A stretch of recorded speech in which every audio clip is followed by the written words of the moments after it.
Hello and good morning everyone. आप सभी लोगों का स्वागत है आपके अपने यूट्यूब चैनल स्टडी ग्लॉस पर। मैं हूं डॉक्टर मोनिका और आज हम 14 जून से रिलेटेड जितने भी इम्पोर्टेंट क्वेश्चन बन सकते हैं उन पर डिस्कशन करने वाले हैं। और क्वेश्चन से रिलेटेड जितने भी इम्पोर्टेंट फैक्ट होते हैं साथ में वो भी मैं आपको बताती हूँ। ये हमारा टेलीग्राम चैनल है, यहाँ पर आपको क्विज अवेलेबल हो जाएगी और इस लेक्चर की जो PDF है वो भी आपको यहाँ मिल जाएगी।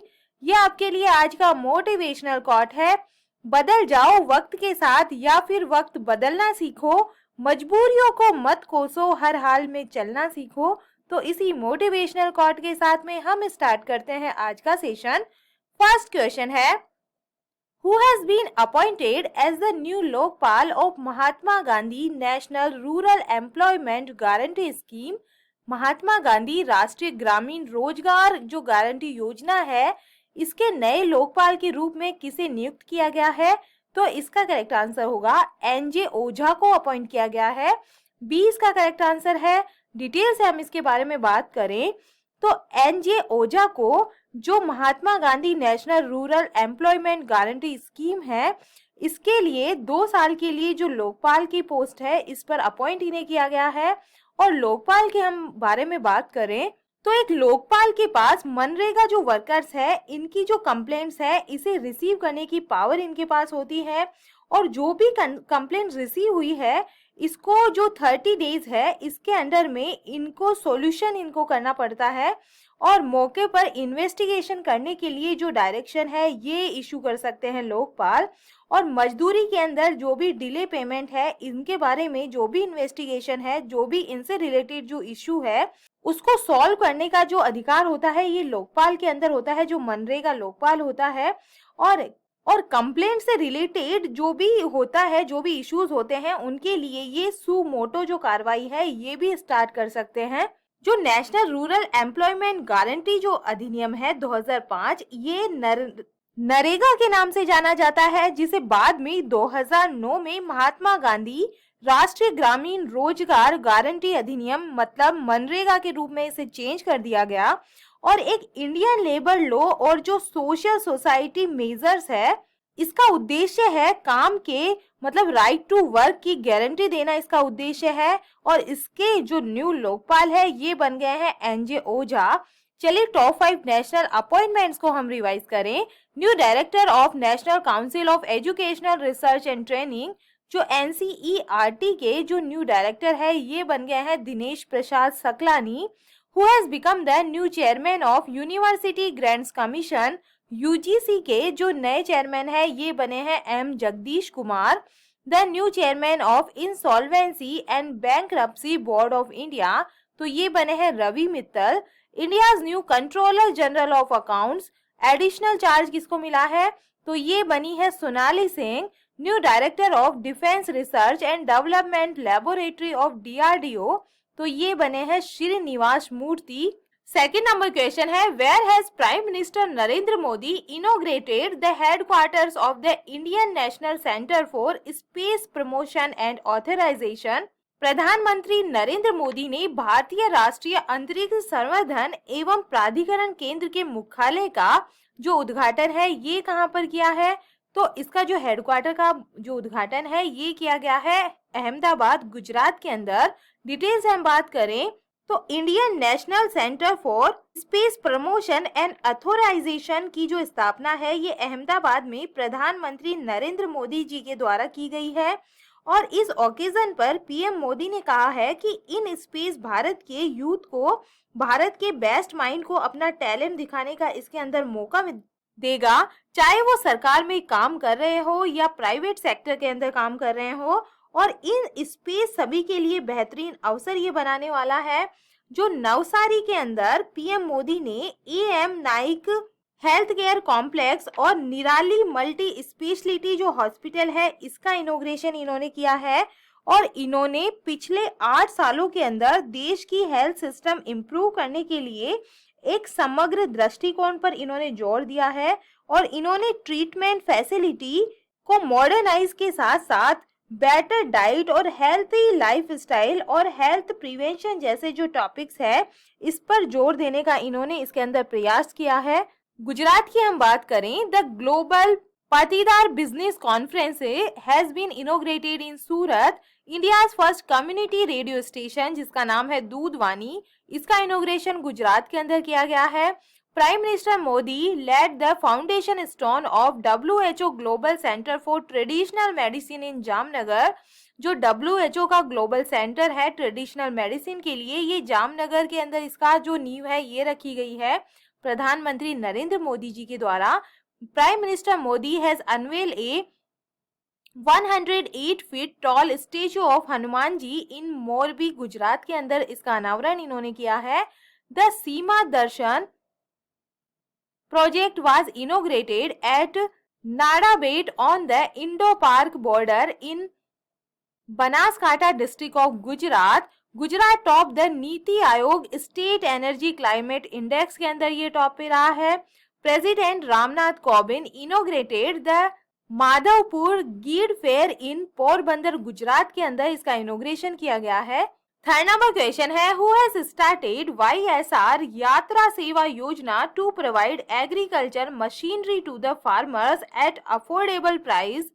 किसानों को सस्ती कीमतों पर कृषि मशीनरी उपलब्ध कराने के लिए YSR यंत्र सेवा योजना किसने स्टार्ट की है? तो ये स्टार्ट की है YS जगन मोहन रेड्डी के द्वारा। डी इसका करेक्ट आंसर है। ये आंध्र प्रदेश के मुख्यमंत्री है YS जगन मोहन रेड्डी। इन्होंने YSR जो यंत्र सेवा योजना है इसकी स्टार्टिंग की है और आंध्र प्रदेश के गुंटूर में चुट्टू कुंडा केंद्र में ट्रैक्टरों और जो कंबाइन हार्वेस्टर के डिस्ट्रीब्यूशन को इन्होंने हरी झंडी दिखाई है। लगभग 3800 जो ट्रैक्टर है और 320 जो संयुक्त हार्वेस्टर पूरे एपी में रायथू भरोसा सेंटर पर अवेलेबल करवाए जाएंगे और 5260 किसान समूह के बैंक खातों में 175 करोड़ की जो सब्सिडी है ये इसके अंदर डाली जाएगी। आंध्र प्रदेश गवर्नमेंट का जो एम है ये 10,750 YSR यंत्र सेवा केंद्र स्थापित करना इसका लक्ष्य है और YSR यंत्र सेवा पार्ट कम इनिशिएटिव्स किसानों को एग्रीकल्चर जो मशीनरी है इसकी कमी को दूर करने और उन्हें अफोर्डेबल प्राइस पर मशीनरी रेंट पर लेने में बहुत आवश्यक सहायता ये प्रदान करने वाली है, जिसमें इनपुट लागत को कम करने में हेल्प इसके अंदर मिलने वाली है। और ये एग्रीकल्चर रिलेटेड जो भी मशीनरी है ये विलेज आरबी के लेवल CSC पर ये अवेलेबल होने वाली है। तो ये जो स्कीम है ये YS जगन मोहन रेड्डी के द्वारा ये शुरू की गई है। ये आंध्र प्रदेश के मुख्यमंत्री है। किसानों के लिए ये योजना शुरू की गई है। चलिए top 5 questions related to Andhra Pradesh हम रिवाइज करें। In order to provide better service to the citizen which state government has launched AP Seva 2.0 portal 2.0। तो ये लॉन्च की गई है आंध्र प्रदेश के अंदर। Which state government has increased the retirement age of employees from 60 years has turned 62। तो ये भी कहाँ पे की गई है? आंध्र प्रदेश के अंदर जो एज लिमिट है ये बढ़ाई गई है। Which state government has set up 3C auto stand to provide safe transport to women and girl student। तो जो शी ऑटो स्टैंड है इसकी स्थापना भी आंध्र प्रदेश के अंदर की गई है। Who is the Scotch State of Governance Ranking 2021 released by the Scotch Group? The state has top। तो जो स्कॉच ग्रुप है इसके अंदर भी जो आंध्र प्रदेश है ये टॉप पे रहा है। Where has Union Minister Sarbananda Sonowal inaugurated the dragging museum? तो इसका जो इनोग्रेशन है ये किया गया है विशाखापत्तनम आंध्र प्रदेश के अंदर। 4 नंबर क्वेश्चन है, when is world child labour prohibition day 2022 celebrated? विश्व बाल श्रम निषेध दिवस 2022 कब मनाया गया है? तो ये मनाया गया है 12 जून को। इसका करेक्ट आंसर होगा। डिटेल से हम इस डे के बारे में बात करें तो 12 जून को चाइल्ड लेबर्स के अगेंस्ट जो वर्ल्ड डे है चाइल्ड लेबर डे ये सेलिब्रेट किया गया है। चाइल्ड लेबर को एंड करने के लिए यूनिवर्सली ये सोशल प्रोटेक्शन थीम के तहत ये चिन्हित किया गया है और इस दिन जो ILO है ये अपने घटकों और जो पार्टनर्स के साथ में सोशल सिक्योरिटी सिस्टम और स्कीम्स में इन्वेस्टमेंट इंक्रीज करने का ये आह्वान कर रहा है ताकि जो सॉलिड सोशल सिक्योरिटी है ये हर स्टेट के अंदर ये स्थापित की जा सके और बच्चों को जो बाल श्रम है लेबर चाइल्ड है इसे बचाया जा सके। जो इंटरनेशनल लेबर ऑर्गेनाइजेशन है इसके अकॉर्डिंग विश्व स्तर पर लगभग 152 मिलियन जो बच्चे हैं ये चाइल्ड लेबर के अंदर लगे हुए हैं, जिनमें से 72 मिलियन बच्चे खतरनाक काम कर रहे हैं। और इस बार की जो थीम रखी गई है ये रखी गई है universal social protection to end child labour, बाल श्रम को समाप्त करने के लिए सार्वभौमिक सामाजिक संरक्षण इस बार की थीम रखी गई है। इंटरनेशनल लेबर ऑर्गेनाइजेशन की हम बात करें तो इसका हेडक्वार्टर है जिनेवा स्विट्जरलैंड के अंदर, और यहाँ के जो प्रेसिडेंट है ये हैं गाय रीडर, यहाँ के प्रेसिडेंट है। और यहाँ इसकी जो स्थापना है ये 1919 के अंदर हुई थी। 5 नंबर क्वेश्चन है, scientist of which country have made the most detailed map of the moon. किस देश के वैज्ञानिकों ने चांद का सबसे विस्तृत नक्शा बनाया है? तो ये चाइना के साइंटिस्ट ने बनाया है, सी इसका करेक्ट आंसर है। चलिए इसके बारे में हम डिटेल से बात करें तो चीन ने चंद्रमा का एक न्यू जियोलॉजिकल मैप रिलीज किया है जो कहता है कि ये अब तक का सबसे डिटेल्ड रिकॉर्ड है, जो 2020 में अमेरिका के द्वारा मैप की गई तुलना में जो चांद की सतह है इसका फाइन डिटेल ये दर्ज करता है। और ये जो न्यू मैप है जिसमें पहले से चार्ट नहीं किए गए क्रेटर और स्ट्रक्चर का डिटेल है, और चंद्रमा के फर्दर जो रिसर्च है इसके अंदर ये हेल्प करने वाला है। चीन के द्वारा जारी किए गए चंद्रमा के दुनिया के सबसे ये डिटेल मैप से चंद्रमा पर साइंटिफिक रिसर्च और जो एक्सप्लोरेशन है और लैंडिंग साइट सिलेक्शन में एक बड़ा कंट्रीब्यूशन देने की इससे उम्मीद बन रही है। चीन के द्वारा जारी चंद्रमा का ये जो नया जियोलॉजिकल मैप है ये 1:2 के पैमाने का मैप है, और ये अब तक का सबसे डिटेल्ड जो मून मैप है। चंद्रमा के नक्शे के अंदर 12,341 प्रभाव क्रेटर, 17 रोग प्रकार और 81 प्रभाव बेसिन और 14 प्रकार की जो स्ट्रक्चर्स है ये इसके अंदर इंक्लूड है। Top 5 question related to the moon हम बात करें, how far is the moon from the earth, तो कितनी जो दूरी है अर्थ और मून के बीच में, तो ये कितनी है 3,84,400 किलोमीटर्स है। What is the circumference of the moon, तो ये कितना है 10,921 किलोमीटर है। In how many days does the moon complete one orbit of the earth it is, तो ये लगते हैं 27.3 डेज इसको लगते हैं, which is known as fossil planet, तो ये कौन सा कहलाता है moon. What percentage of moon can be seen from Earth, तो ये है 57%। 6 नंबर क्वेश्चन है, who has become the new MD and CEO of RBL Bank, RBL bank के नए MD और CEO कौन बन गए हैं? तो इसका करेक्ट आंसर होगा आर सुब्रमण्य कुमार बन गए हैं।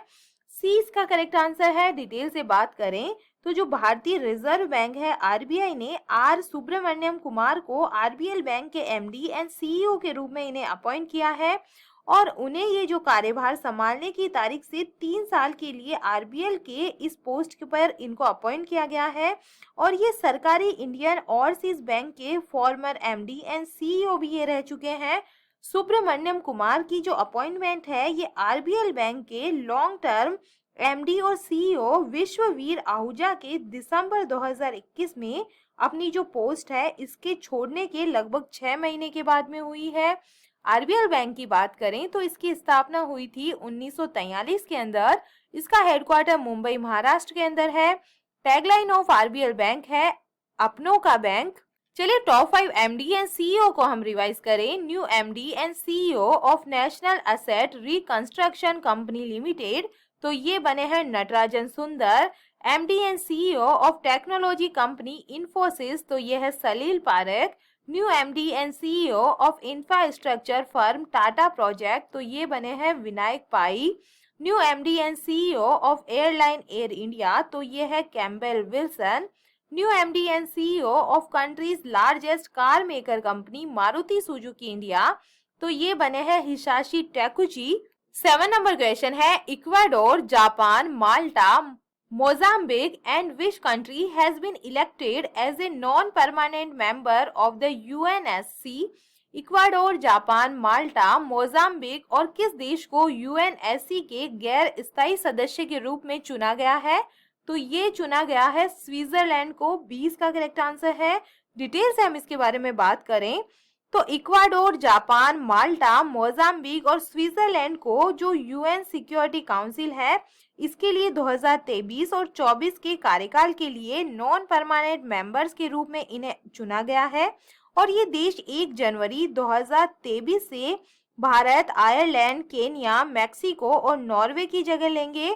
संयुक्त राष्ट्र सुरक्षा परिषद के जो ये नॉन परमानेंट मेंबर के रूप में भारत का 2 साल का जो कार्यकाल है ये दिसंबर 2022 में ये समाप्त हो जाएगा, जब वह एक 7 शक्तिशाली यूएन काउंसिल की ये अध्यक्षता करेगा। भारत वर्षों से 15 नेशनल काउंसिल के सुधार प्रयासों की ये अगुवाई में रहा है और ये दावा करते हुए कि ये जो निकाय है इस पर एक स्थायी सीट का हकदार है, जो अपने वर्तमान विन्यास में 21वीं सदी के जो जियोपॉलिटिकल रियलिटीज है इसको ये प्रतिबिंबित नहीं करता है। 8 नंबर क्वेश्चन है, which Indian grand master has won the Norway chess group A open chess tournament. किस भारतीय ग्रैंड मास्टर ने नॉर्वे शतरंज ग्रुप ए ओपन शतरंज टूर्नामेंट जीता है? तो इसका करेक्ट आंसर है आर प्रज्ञानंदा के द्वारा ये जीता गया है। डी इसका करेक्ट आंसर है।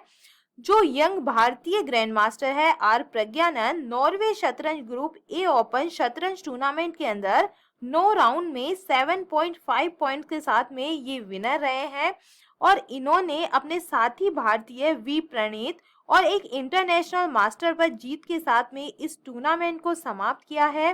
प्रज्ञानंद ने दूसरे स्थान पर काबिज IM मार्सेल एफ्रोइमस्की इजराइल के ये हैं और IM जंग मीन सेओ ये स्वीडन से है। इनको एक फुल पॉइंट हासिल किया है इन्होंने। तो ये जो ग्रैंड मास्टर ये जो है इन्होंने ए ओपन शतरंज टूर्नामेंट जीत लिया है आर प्रज्ञानंदा के द्वारा। 9 नंबर क्वेश्चन है, who has become the first woman diplomat of Bangladesh to be appointed under secretary general of the United Nations. संयुक्त राष्ट्र की महासचिव नियुक्त होने वाली बांग्लादेश की पहली महिला राजनयिक कौन बन गई है? तो ये बन गई है रबाब फातिमा बन गई है। 20 का करेक्ट आंसर है। डिटेल से हम बात करें तो यूनाइटेड नेशन सेक्रेटरी जनरल जो है एंटोनियो गुटेरेस, इन्होंने बांग्लादेश के रबाब फातिमा को कम से कम डेवलप्ड कंट्रीज, लैंडलॉक और जो डेवलपिंग कंट्रीज है और जो स्मॉल आइलैंड है और डेवलपिंग स्टेट है इनके लिए हाई रिप्रेजेंटेटिव के रूप में इनको अपॉइंटमेंट की जो अनाउंसमेंट है ये इन्होंने किया है। और मिसेस फातिमा को नेशनल और इंटरनेशनल जो सिविल सर्विसेज है इनके अंदर 30 सालों का इनको एक्सपीरियंस है, जिसमें बाईलैटरल और जो मल्टीलैटरल डिप्लोमेसी और पॉलिसी मेकिंग, एडवोकेसी और प्रोग्राम प्लानिंग और इम्प्लीमेंटेशन इसके अंदर इंक्लूड है।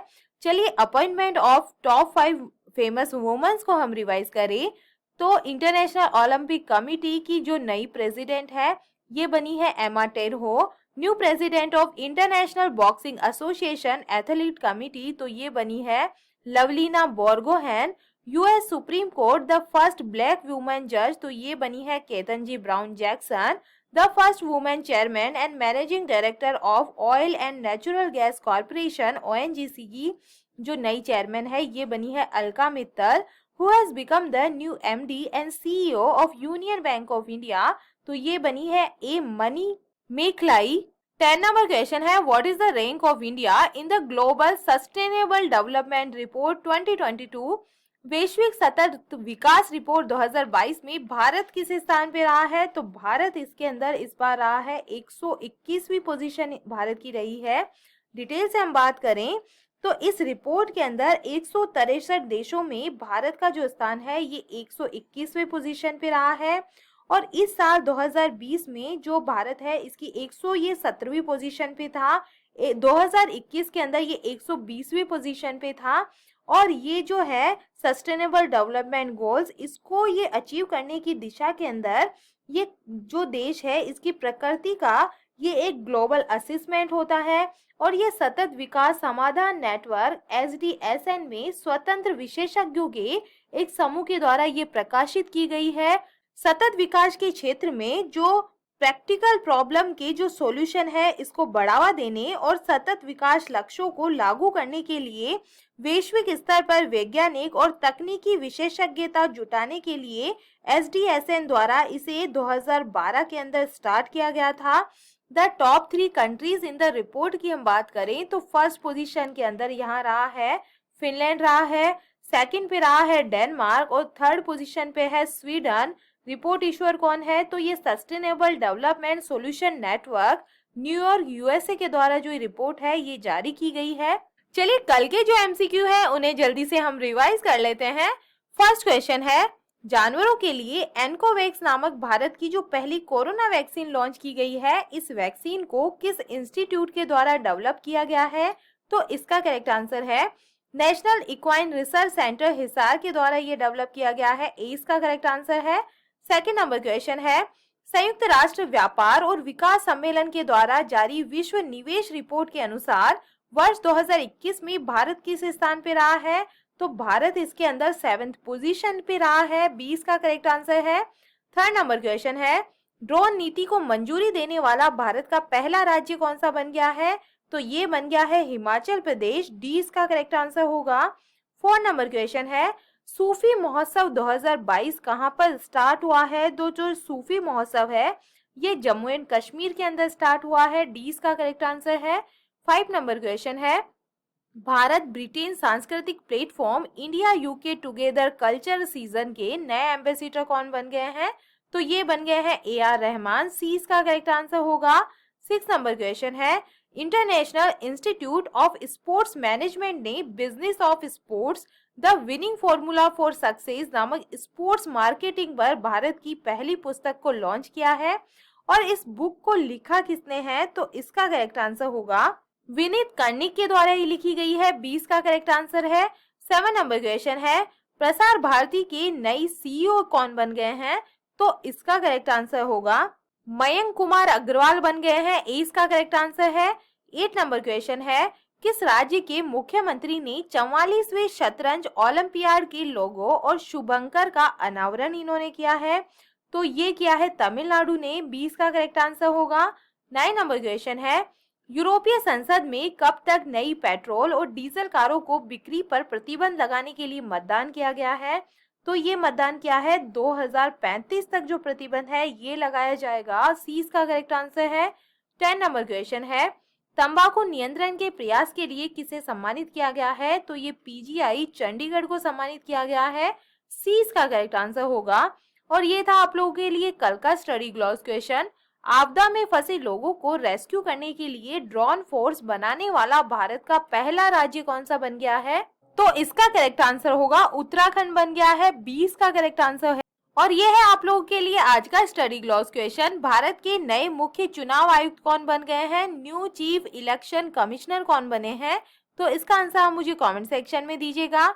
ये हमारा टेलीग्राम चैनल है, यहाँ पर आपको क्विज अवेलेबल हो जाएगी और इस लेक्चर की जो PDF है वो भी आपको यहाँ मिल जाएगी। यहाँ जाकर आप क्वेश्चंस की ज्यादा से ज्यादा प्रैक्टिस कर सकते हैं। आई होप आपको सेशन पसंद आ रहा होगा। अगर पसंद आ रहा है तो इसे लाइक कीजिए, अपने दोस्तों के साथ में शेयर कीजिएगा। तो चलिए मिलते हैं हम एक नए सेशन के साथ में। Thank you.